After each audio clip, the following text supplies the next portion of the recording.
Enright's novel is divided into 27 unnumbered chapters.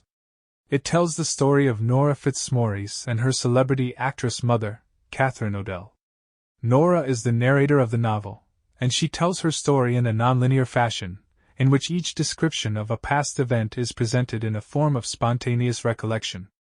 As a result, the novel follows a stream of consciousness pattern. The events of the novel take place in Ireland for the most part. Some of the scenes from Katherine's career are set in New York and Los Angeles. The novel opens with the narrator, Norah, on the cusp of old age, telling the reader that strangers often ask her about her mother. After sharing an anecdote of what she was like at breakfast, a photo that she is holding causes her to recall her 21st birthday party, which gives a snapshot of her mother's career and social milieu at the age of 45. During this recollection, Norah shares that her mother went crazy in the years that followed, and that she was admitted to an asylum after shooting her producer, Boyd O'Neill, in the foot.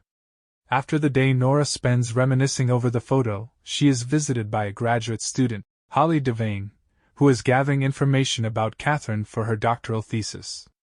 Norah, who is a writer, is displeased with Holly's approach, and so she sets herself the task of writing about her mother. Norah goes to visit Herne Hill in Britain, where her mother was born. In the narrative that follows we learn about Norah's family history, and her mother's upbringing. These accounts are interspersed with descriptions and references to Norah's own life, which include addresses in the second person that Norah makes directly to her husband. On this trip to Herne Hill, Norah also reunites with her mother's friend from youth, Pleasance McMaster. While growing up, Norah is often left under the care of others while her mother is performing in America, which leads to the two having somewhat of an estranged relationship. The reader learns that Norah does not know who her father is as well, and the narrative is interrupted for some time in order to describe how as an adult, Norah went in search of her father's identity. From there the focus shifts back to Norah's college years and the development of her experiences with sex and men. Here the reader learns about Norah's early relationship with her husband, and the intermittences they experienced with each other over the years. At first Katherine is abhorred by the thought of Norah having sex, but she comes to terms with it, and it strengthens their relationship. Norah then conveys to the reader her life as an adult after college, and how she was raped by her mother's friend, Neil Duggan. During this time, Katherine is exploring new artistic outlets, and begins consulting frequently with the priest, Father Des. Norah comes to understand that the two are having an affair. As Katherine's career starts to wane due to her aging, her relationship with Boyd becomes strained, and she shoots him in the foot.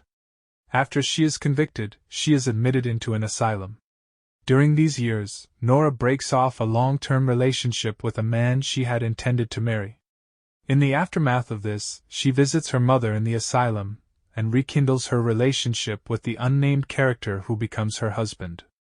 After some time, Katherine passes away. While rummaging through some of her old things, Norah, around the time at which she is narrating these events, finds an old notebook of Katherine's, in which she describes that she had been raped. It is suggested that the rapist was Norah's father. Norah then writes a message to Holly that she does not send, in which she rebuts Holly's writings about Katherine. Norah then walks down to the sea,